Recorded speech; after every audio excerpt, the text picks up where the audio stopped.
This is Debbie, and welcome to my offbeat journey to becoming a full-time location-independent freelancer. I'll be sharing my tips and tricks as well as the realities of this offbeat lifestyle.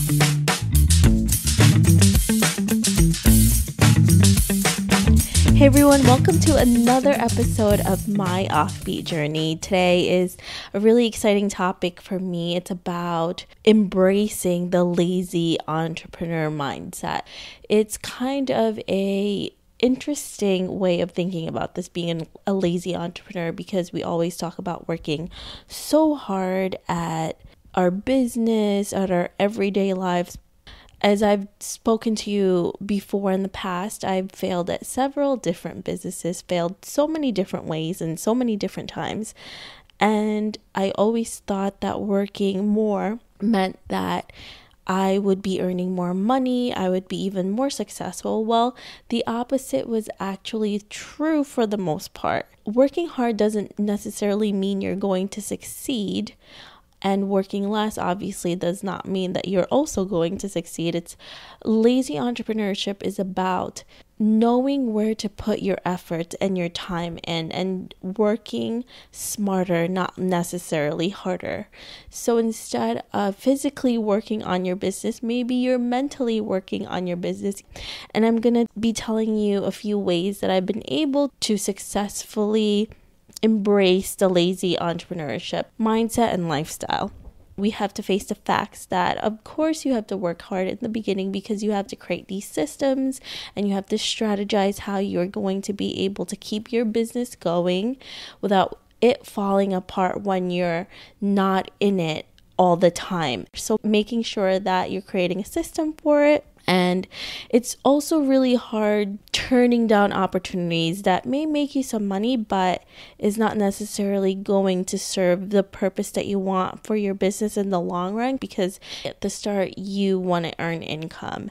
And I have already done that the last few months that I've been doing this full time. I've turned down opportunities that may have made me money, but it didn't serve my purpose, and I found that it actually took me away from the work that I wanted to do for my own business. So I had to let that go and take the risk, and also believe in myself and my business that I was going to be able to do this without that extra income from something that really didn't serve my true goals and my true purpose for my business. So that can be really hard.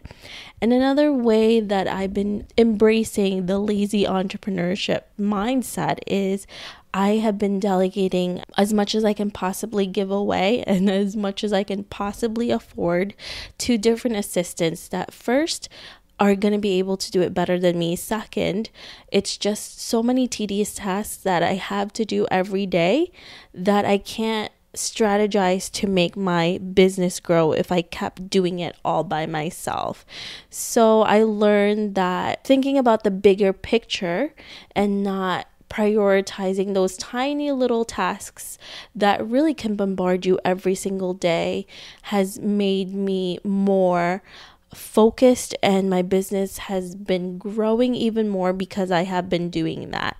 And outsourcing is one of the best things that you can do as an entrepreneur. So making sure that you're hiring the right person, and after that, making sure that you're training them the right way. Now, I'm going to delve deeper into outsourcing and hiring and training in the next episode that I have, but I just wanted to emphasize that outsourcing and getting help and making sure that you're giving out tasks to other people, especially if you still have your 9 to 5, it's a great way to start doing this little by little so that you kind of give away some of the control in that way. Because for me, another way that I'm embracing the lazy entrepreneur mindset is that I know that I don't want to be a solo person doing this. I need help from everybody. And also later on, I may want to do something else, but I still want to keep my business. So I want other people to be able to run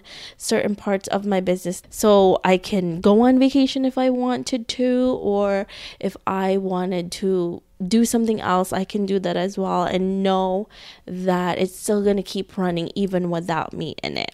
It's not letting go of your power, but it's letting go of certain tasks. And it actually gives you more power when you're giving away these tedious tasks, because you are able to strategize better. You are able to grow even more because you are thinking rather than just doing all of these things, and you have other people to do that for you. So think about it in the long run. What is going to happen if you keep doing these little tasks? Are you really earning more money because of it, or is it preventing you from growing?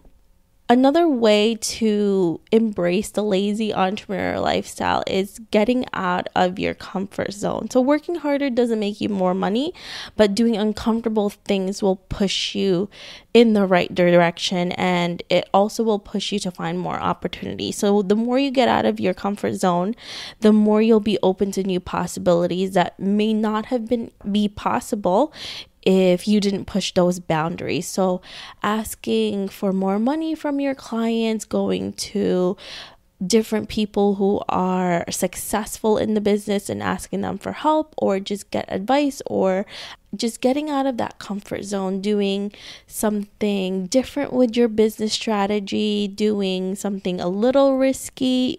Whatever it is that you need to do to take a little bit of risk is always a good thing, and will lead you closer to being a lazy entrepreneur. And another way I've been embracing it is to create a repeatable system for my business. So I wanted to develop a system that will make my work easier and also become more easily repeatable if I decide to hire somebody to do that task for me. So for example, I've been using QuickTime Player to video record the tasks I do, and I also use Skype to do screen sharing with my assistants if they don't understand anything. Instead of just explaining it to them, I also give them visuals. And when you record these things, remember those recordings will be there. And if you have to hire somebody else, and if that person leaves, then there's always that record, and you don't have to keep explaining it over and over again because you have all of those recordings. And once you create these effective strategies for your business, you can reserve your energy for tasks that will definitely increase your revenue. So these are all of the different ways that I've definitely been embracing the lazy entrepreneur mindset and embracing the lazy entrepreneur lifestyle. Let me know if you're ready to do that, if you're already taking the steps to do it, and if you have other strategies that you've been doing as well, let me know. And like I said, I promise I'm going to be talking more about outsourcing, how I've been able to get my assistants from the United States and also overseas, where I go to get them, how I train them, how I interview them, because these things are so important, what questions you ask, etc., and all of that stuff. So I will be talking about that later on. Let me know what you guys think of this episode. And if you have other suggestions for me too, I would love to hear about it. I will talk to you guys later. Bye.